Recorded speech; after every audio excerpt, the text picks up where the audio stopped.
खबर का, जयपुर से बड़ी खबर है। आचार संहिता से पहले बड़ी घोषणा हो सकती है। मुख्यमंत्री अशोक गहलोत एक बड़ा ऐलान कर सकते हैं। आचार संहिता लागू होने से ठीक पहले प्रदेश की जनता को कई तोहफे मुख्यमंत्री अशोक गहलोत भेंट कर सकते हैं।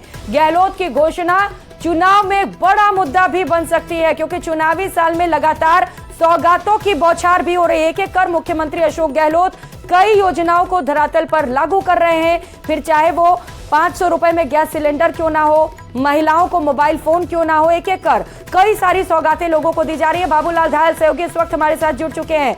बाबूलाल, चुनावी साल में कहा जा रहा है कि आचार संहिता लगाने से पहले बड़े ऐलान हो सकते हैं मुख्यमंत्री अशोक गहलोत की ओर से। अब तोहफे मिलेंगे तो फायदा तो चुनाव में होगा ही। कोशिश तो यही है और माना यही जा रहा है कि जादूगर के पिटारे से जो है आचार संहिता लगने से पहले बहुत कुछ और निकल सकता है। जो वर्ग अछूते रह गए हैं तो उनके लिए बड़ी घोषणा हो सकती है, कर्मचारियों के लिए बड़े ऐलान हो सकते हैं, कुछ और ऐसी बड़ी बातें की जा सकती है जिससे पार्टी के साथ में जो वर्ग हमेशा से जुड़े रहे हैं वो और मुस्तैदी के साथ, बड़ी ताकत के साथ में चुनाव में उसका फायदा मिल सके और बीजेपी की काट ढूंढी जा सके।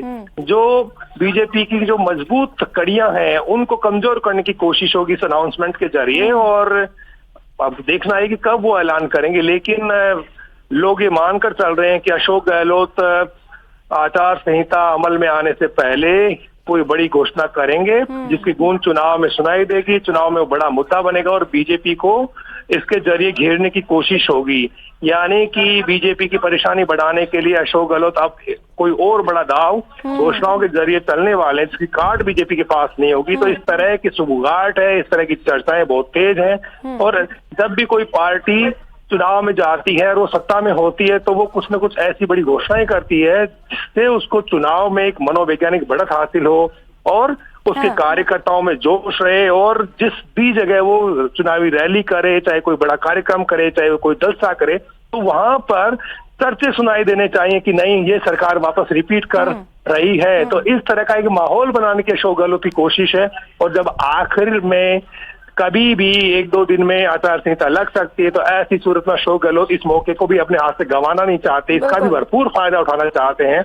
निगाहें जादूगर पर टिकी हैं कि अब उनकी ओर से ऐसे किस तरह की घोषणाएं होंगी जो एक बड़े वर्ग को कांग्रेस पार्टी के साथ जोड़ पाने में कामयाब हो सकती है और बीजेपी की परेशानी बढ़ा सकती है। बिल्कुल बाबूलाल, क्योंकि आखिरी वक्त है कांग्रेस के पास, लिहाजा माना यह जा रहा है कि कई बड़े ऐलान मुख्यमंत्री अशोक गहलोत की ओर से किए जा सकते हैं।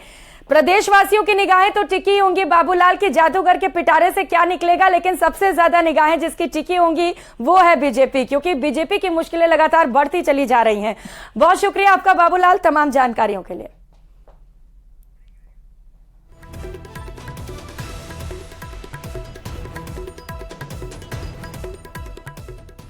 फिलहाल यहां रुकेंगे एक छोटे से ब्रेक के लिए, लौटेंगे फौरन।